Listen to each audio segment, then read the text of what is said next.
This video demonstrates two pain testing protocols. The first model involves applying heat to the skin to induce pain. In this test, subjects are exposed to gradually increasing temperatures with a thermode and are asked at which point they experience pain. The temperature of the thermode, just as it becomes painful, is the thermal pain threshold. The second model evokes pain using mechanical pressure. Here, probes of different weights are applied to the subject, who indicates when the probe becomes heavy enough to be painful.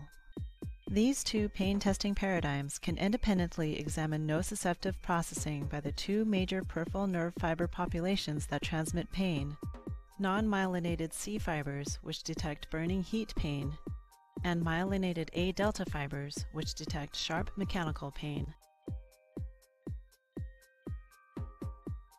Hi, I'm Martin Angst from the Department of Anesthesia of Stanford University.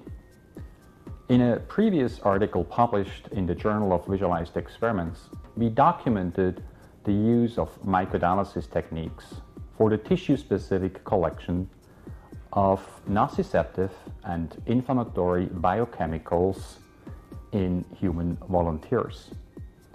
Today, we will show you pain testing paradigms that we often use in tandem with microdialysis techniques.